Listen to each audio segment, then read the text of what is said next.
Welcome back, baseball fans. We are in the middle of the draft of the 1980-83 season. We're in the 5th round, and we're going to take you to a live pick. Decided to stop what I was doing in the draft and invite you all in. There's a lot to look at, and you're also not looking at the cards, looking at the spreadsheets. We're going to have to talk through this. The St. Louis Cardinals have just selected Jeff Lottie with their pick in the middle of the, I guess we're about, let's see, Kansas City was 16. Yeah, we're at 17th pick of the 5th round. Jeff Lottie, a nice little reliever. You see his stats there, 3.16 ERA. He joins a Cardinal bullpen with Bruce Sutter, who they acquired from the Cubs, and Dave Rucker and John Uria. So that's your Cardinals. And what we are doing here in this sheet here, these are first round picks, the number 1 at the end, in the years of 80, 81, 82, and 83. And now the second player is taken from those 4 years. So we start, everybody will exhaust all the picks they need for the year of 83. Then we count backwards to 82, 81, and 80. Because the 8th round pick is going to come from the smallest talent pool and be the player that has less value. Some teams, forward-thinking teams like the Cardinals, took 2 guys in the year of 80 already and announced Templeton. So Templeton and Hernandez are both 1980 players. Hernandez hit a couple points better in batting average. That's why he's the first-round pick, and Templeton is the second player taken from 1980, though he would be an 8th-round pick based on that criteria. But we're going to look at all the 83 02s who are eligible to be drafted in this round. And we're just going to do one pick and call it. So we're going to go to the next team, Texas. They might have a player. They do. They already went Pat Putnam and Kiko Garcia simultaneously, so we'll skip Texas. Atlanta, we'll skip them. Oakland. So Oakland is on the clock. And I made some notes of what they could use. They could use a good defensive third baseman versus left-handed pitching and a catcher versus left-handed pitching, because Cliff Johnson can't catch anymore. 1, 2, 3, 4, 5, 6, 7, 8, 9, 10. They do indeed have 10 hitters, and they've completed our pitching staff. So our search is narrowed to 2 offensive players.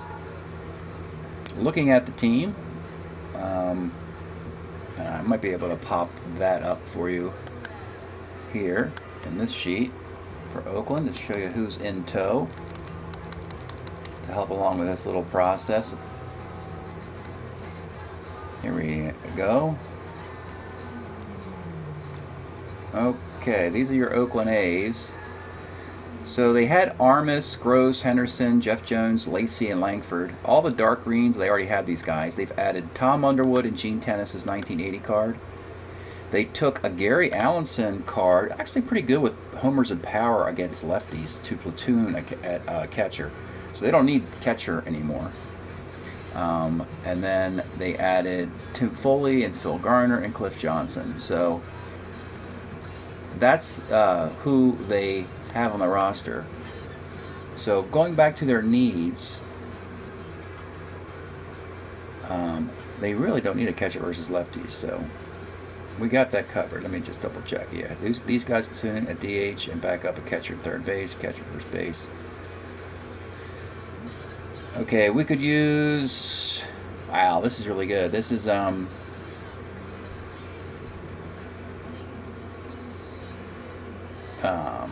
Keith Drumright is a left-handed hitting second baseman. Phil Garner is your starting third baseman against righties. You could use a third baseman against lefties. Defensive third baseman against lefties who hits better than Garner would be nice. Looks like Phil Garner's not going to play any second base this year because Drumright. I guess he could play second base for Drumright against lefties is what he'll do. Yeah, that's it.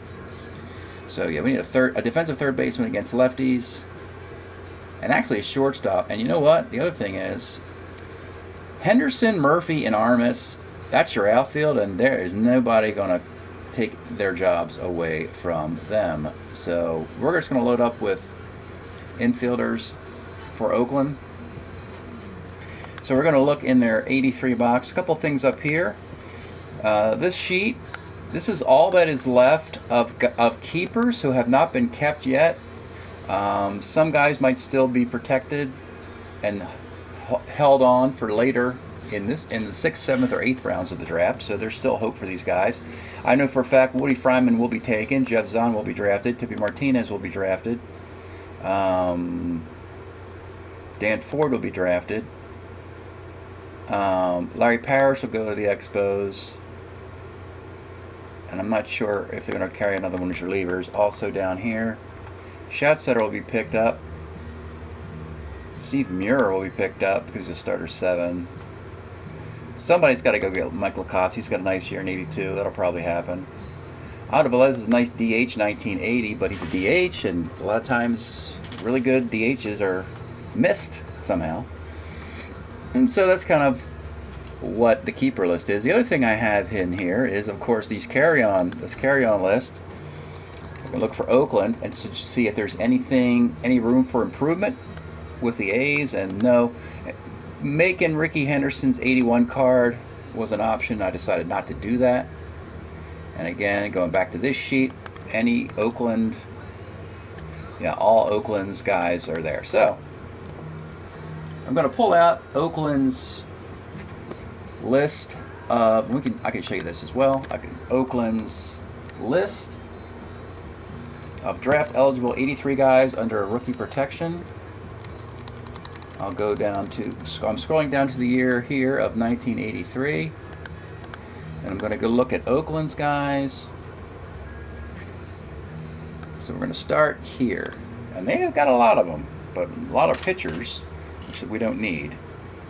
Keith Atherton, Chris Cotteroli, Tim Conroy, nice pitchers, I don't need it. We have a shortstop, Lenny Fido, who's actually a twin, hit 277, can't field, but we have Tim Foley as our regular shortstop. We might actually have a fit here. As crazy as that sounds with Len Fido. We have an outfielder, Gary Hancock, who we don't need. Where's he going to play? He's got Henderson, Murphy, and Armas. Gorman Heimmuller, Bill Kruger, and we have Tony Phillips. But unfortunately, it doesn't happen for Tony in 1983. He's a 4 everywhere. But wait a minute, let me think about that again. We have Tim Foley at short.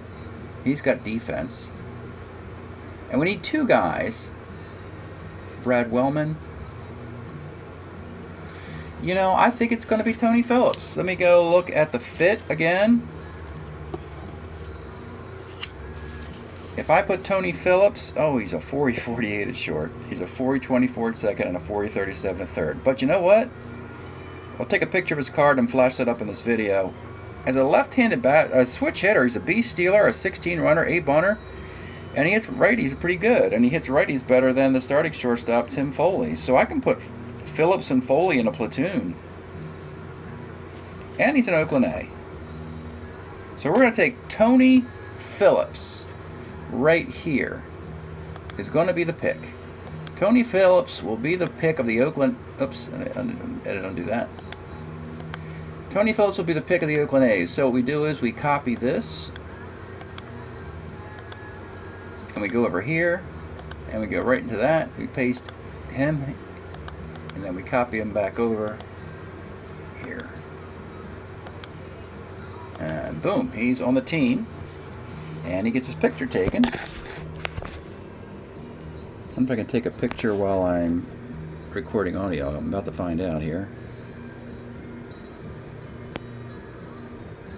Okay, we're going to take a picture here. Okay, apparently the audio shut off when I went to take a picture of Tony Phillips' card, so that's what happened there. So yeah, Tony Phillips becomes the pick in this box, which means that all they have to do is resolve third base defensively against lefties with their only remaining pick that they need in the draft before the token round, where you can prove guys if you feel like it.